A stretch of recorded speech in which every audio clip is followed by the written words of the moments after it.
Last week, something happened in China that almost nobody in American financial media explained correctly. And if you hold silver, or you've been sitting on the fence about it, the way the story gets misread could genuinely cost you money. Here's what happened. Several Chinese silver investment funds, some of the most widely used precious metals products on the Shanghai and Shenzhen exchanges, were suddenly shut down to new investors. Not gradually phased out, shut down. The door slammed. Some funds suspended subscriptions entirely. Others capped daily purchases at tiny amounts, basically making it impossible for new money to get in. Now, before you hear China and tune out, stay with me, because this connects directly to your portfolio, your savings, and a silver market that's tightening faster than most people realize. The mainstream framing of this story went something like this: silver bubble forming in China, speculative frenzy out of control. Smart money should be cautious. I read half a dozen takes along those lines, and every single one of them made the same critical mistake. They confused the symptom with the disease. They looked at the premium and called it a bubble, when the premium was actually telling them something completely different, something more important, something they should have been paying much closer attention to. Here's what I mean. When Chinese investors were buying into these silver ETFs last week, they weren't just paying the market price for silver. They were paying a massive premium above what the fund's silver was actually worth. We're talking premiums that reportedly range from high single digits to, in some cases, more than 20%. Think about that number for a second. If the fund holds silver worth $100 per share, investors in Shanghai were paying $120 just to own a piece of it. They were so desperate to get silver exposure that they were willing to overpay by 20% before the metal even moved a single cent in their favor. That's not rational in the traditional sense. But here's what it tells you. The demand wasn't soft. It wasn't tentative. It wasn't some slow rotation into a new asset class. It was urgent. It was overwhelming. It was the kind of buying that blows out premiums and forces fund managers to pull up the drawbridge just to protect their existing investors from the chaos outside. And the question that should stop you cold is this: what do millions of Chinese investors know or feel or fear that's driving them to pay 20% above fair value just to get into silver right now? Because they're not doing it for fun. They're not doing it because some influencer told them to.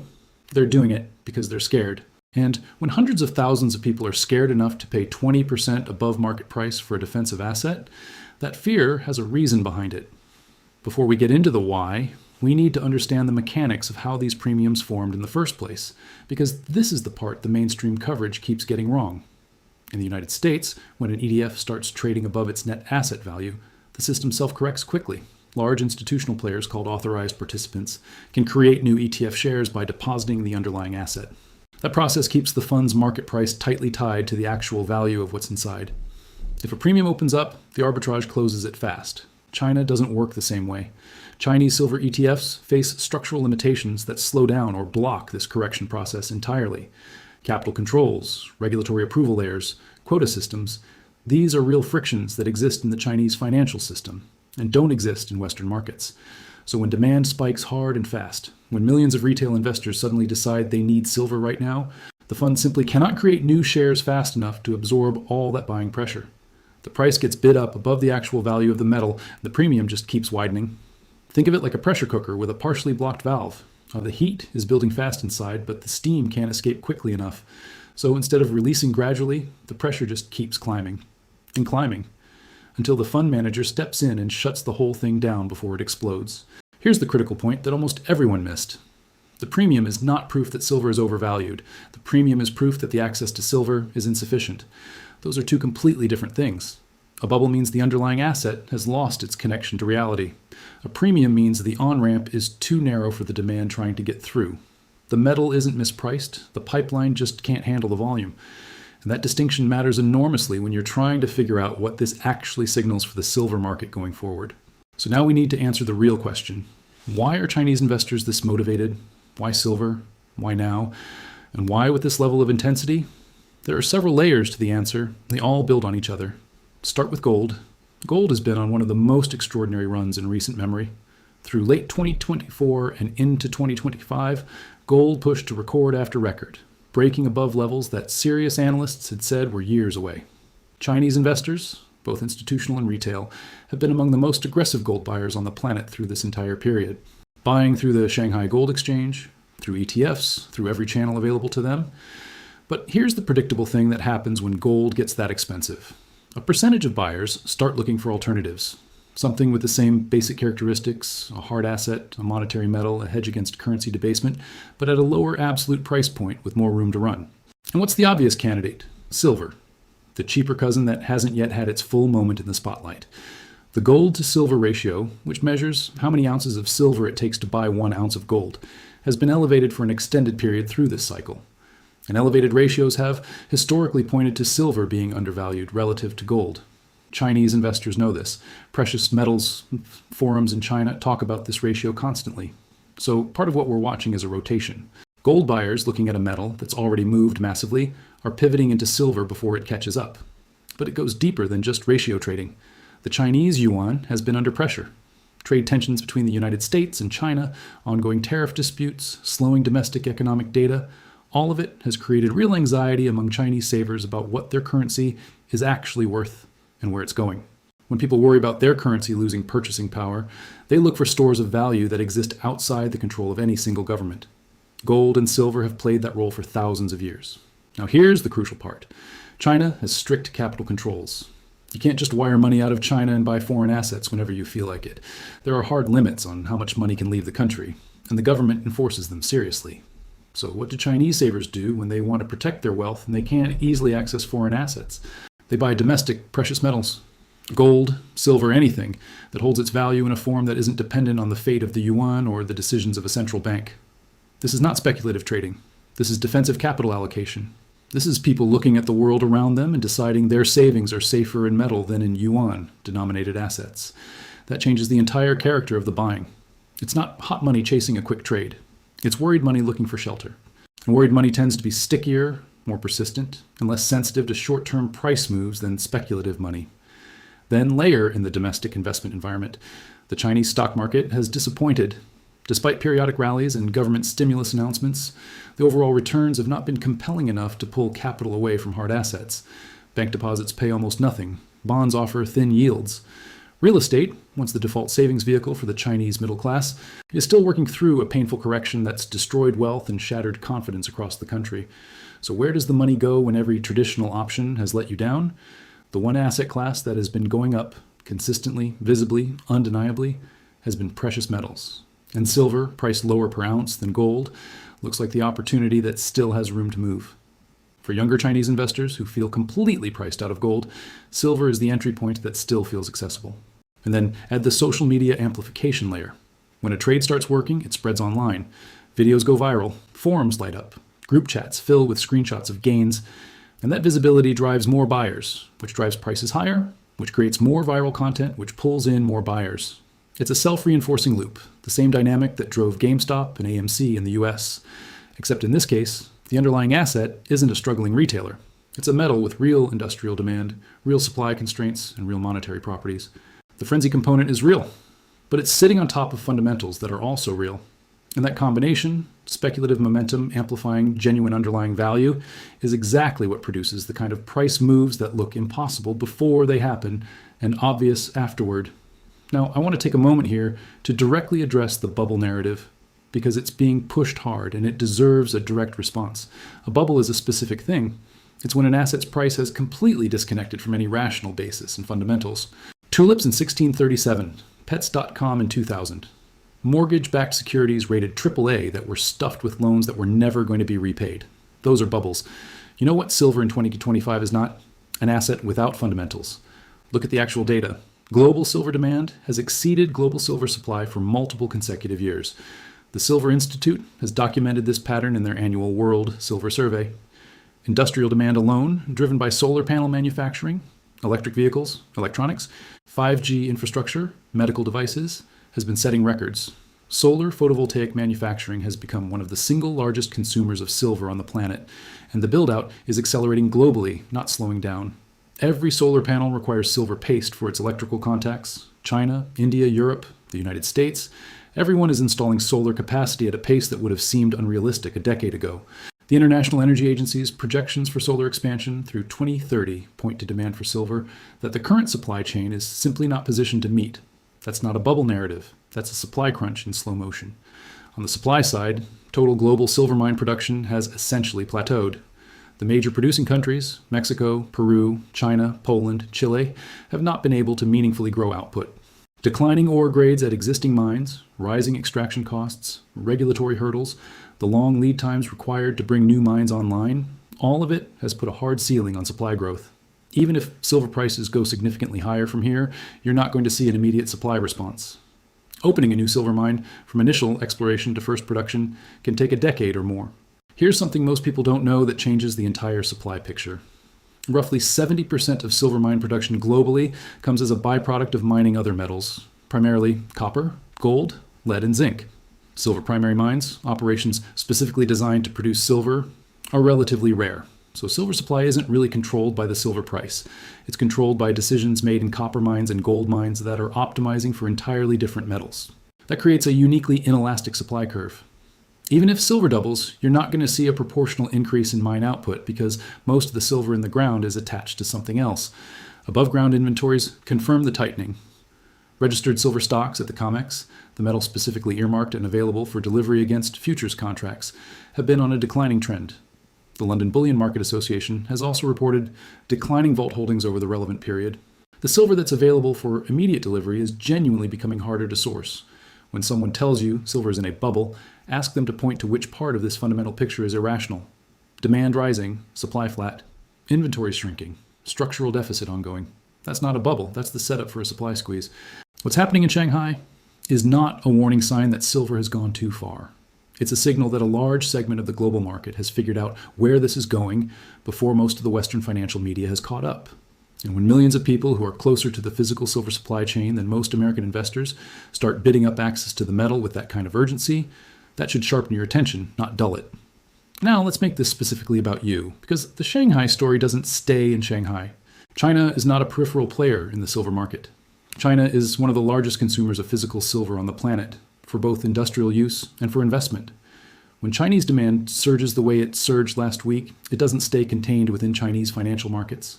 It ripples outward through the entire global supply chain. It affects the premium that Shanghai buyers pay relative to London spot prices.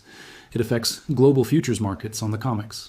It tightens physical supply chains that run from mines in Mexico and Peru all the way to refineries, and vaults in London and New York.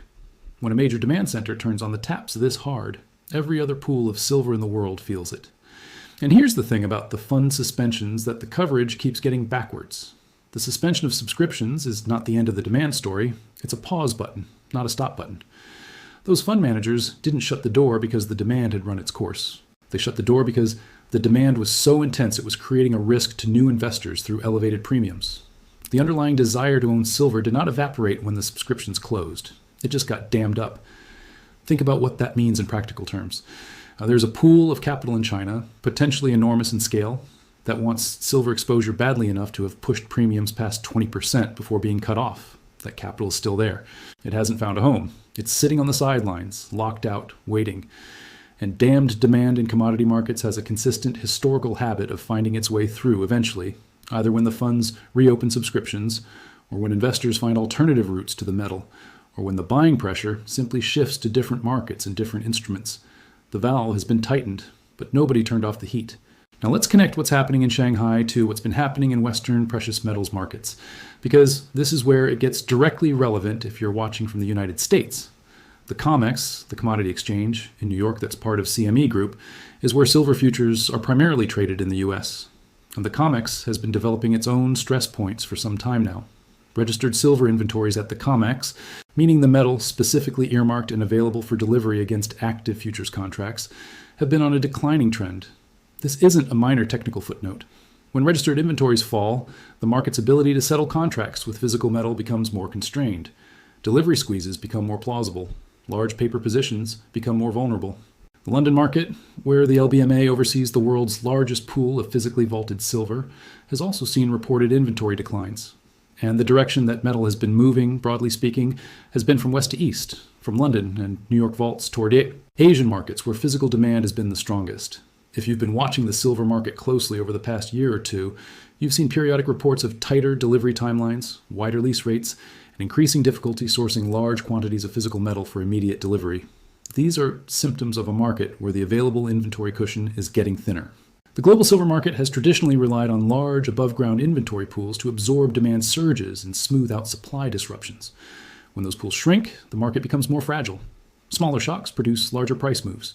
The ratio of paper silver being traded to physical silver actually available for delivery becomes a more serious concern.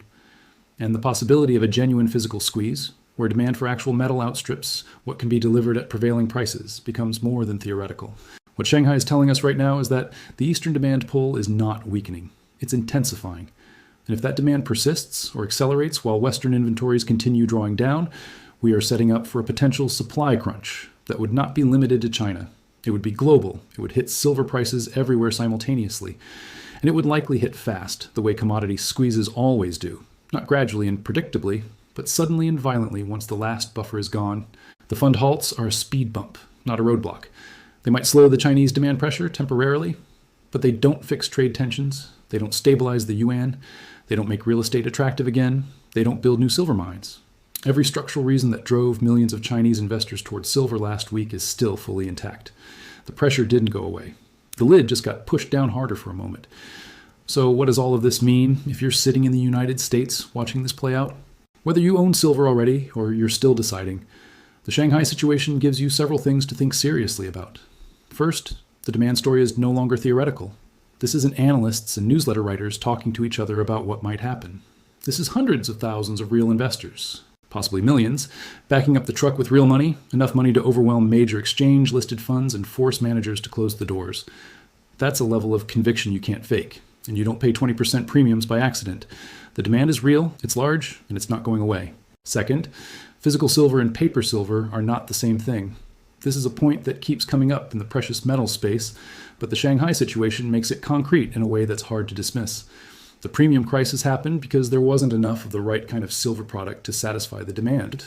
ETF shares aren't the same as physical bars. Futures contracts aren't the same as metal in your hand. When supply gets tight enough and demand gets intense enough, the gap between what paper promises and what physical reality can deliver becomes very real, very fast. For investors in the US, that's an argument for thinking carefully about how you own your silver, not just whether you own it. Third, the supply fundamentals haven't changed, and they're not going to change quickly. The structural deficit, rising demand from solar and industrial use against flat mine supply, declining inventories, the byproduct problem that limits supply elasticity, none of that gets solved by a fund suspension in Shanghai. The setup that's been building in the silver market for the past several years is still fully intact. What's changing is the awareness of it. More investors in more countries are starting to notice the gap between where silver is and where the fundamentals suggest it should be. Fourth, watch what happens when the doors reopen. When Chinese silver ETFs begin accepting subscriptions again, or when the suppressed demand finds other routes to market, watch the price action carefully. That will be a signal about the depth of the demand pool that got cut off. If buying resumes quickly and aggressively, it tells you the underlying pressure was not resolved. It was only delayed. Let me be direct about something here, because recession warnings is about giving you the unfiltered picture, not the comfortable version. The mainstream take on the Shanghai situation was almost universally wrong. The bubble framing was lazy analysis that missed the mechanics, missed the fundamentals, and missed the implications. That kind of coverage doesn't just fail to inform you. It actively points you in the wrong direction at exactly the moment when the signal matters most. Silver in 2025 is not a crowded trade. It's not a consensus position. It doesn't dominate headlines the way Bitcoin does, or gold, or tech stocks. The silver story is still being discovered by the broader market, and discovery takes time, and it happens unevenly, and sometimes it happens in explosive bursts that leave slow movers behind. What happened in Shanghai last week was one of those burst moments. It's the kind of event that looks, in hindsight, like an obvious signpost, the kind of thing that people will point to in the future and say, that was the moment the signal was clear, if you were paying attention. The question for you is whether you're paying attention now. The silver market is not screaming at you yet. It's not on the cover of every magazine. It's not the subject of every financial podcast, but it's speaking clearly if you know what to listen for. And what happened in Shanghai, the fund halts, the premiums, the damn demand, the structural backdrop, all of it is pointing in one direction. This is what recession warnings exist for, to catch the signal before it becomes the headline, to give you the context that mainstream coverage either can't provide or won't provide, to connect the dots between what's happening in a specific market and what it means for your financial position. Keep watching what happens with silver inventories globally. Keep watching the COMEX registered stocks. Keep watching the LBMA vault reports.